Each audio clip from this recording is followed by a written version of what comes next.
Welcome back to Inside Politics. Our guest today is Joe St. George. He's the national political correspondent for Scripps, the NewsChannel 5 parent company. Joe, before we get into the other big change in power in Washington this week in the U.S. Senate, let's talk about what the Congress might do in the wake of what happened in the riots. There's been some talk again about impeaching President Trump in the House. He'd be the only president to be impeached twice if that happened, and maybe also invoking the 25th Amendment, although it doesn't appear that Vice President Pence is interested in doing that. Which one do you think is most likely, and does impeachment even have a chance in the Senate?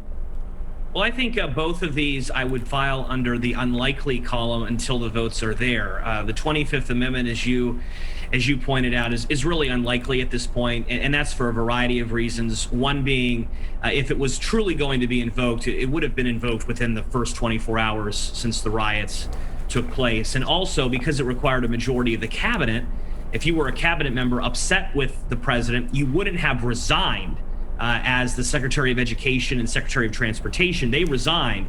If you truly wanted to send a message, you would have stayed in your position and signed the letter. So I think the 25th Amendment, while it may have been talked about, is not practical at this point. You think the impeachment is the big issue, for the big story for next week, and the question is, can Nancy Pelosi get enough Democrats to vote with her on that? If she does, she can get the impeachment done. And then in the Senate, does it mean anything that Mitch McConnell has said nothing about any of this? And you don't need as many Republicans to come over as you did back in the first impeachment. Yeah, I think if you're watching this, this impeachment isn't quite as certain as the last one, if you will, because the last one, we knew how it was going to end, right? I mean, we knew that Republicans were going to acquit him in the Senate. This one, I'm not entirely sure as we sit here and tape this broadcast. And I say that because Democrats have the House, right? They'll have the votes to do it again. Democrats will control the Senate. And as soon as the results in Georgia are certified officially, so they're going to be able to bring this up for a trial immediately. They control the rules. And if you look at the math, 2/3 of the Senate is needed. They have 50 Democratic senators, Democrats. That means they'd only need 16. That'd be 66, 2/3 of the U.S. Senate. Mitt Romney has already voted to impeach the president once, all indications that he would be again. So at this point, you're only looking at 15 people, potentially, that would be willing to throw President Trump under the bus, if you will, on his way out of town. And you're asking yourself, well, what's the point of this? Well, twofold. One is that maybe you're tired of him controlling Republican politics, and maybe you want to take back control. Maybe you have political aspirations of yourself if you're a Republican senator, and you don't want to have to deal with President Trump at the top. Remember, if the Senate would convict, and this has never happened in American history, but if the Senate would convict, the Constitution allows them to prohibit that individual from ever running for office again. So that is, I think, the significance of why we can't really see how this will end. Again, surely I would classify this as unlikely at this point, just because there's only a few days left in the President Trump's presidency. But it's not impossible, if that makes sense. Let's talk now about the other big change in power in Washington this week, which was the Democrats won both U.S. Senate races and runoffs in Georgia.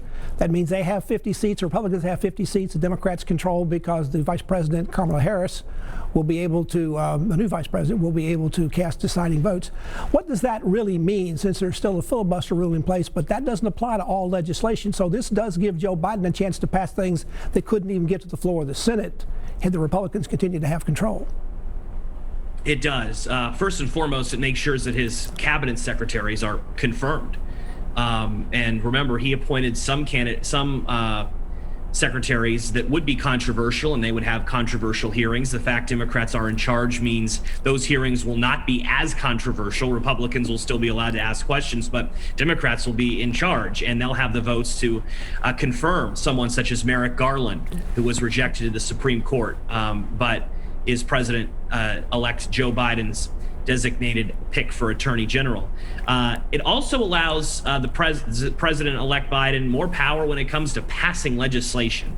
Now, we were talking in the commercial break that really to pass anything monumental, consequential, you need 60 votes in the U.S. Senate. And that doesn't appear to be changing. There's some debate among progressives that they'd like to get rid of the filibuster, as it's called, and require only 51 votes to pass everything in the U.S. Senate. But that already doesn't have a chance of happening, because Senator Joe Manchin, a moderate Democrat from West Virginia, has said he would vote no on that, and he would side with Republicans on that. And if throughout the next 2 years, if Democrats lose one senator on any issue, they can't pass anything. So that is unlikely. But that being said, there's a little known process, and I don't want to get too wonky or too boring for your viewers here, but I know they're watching this, so they enjoy some more in-depth coverage.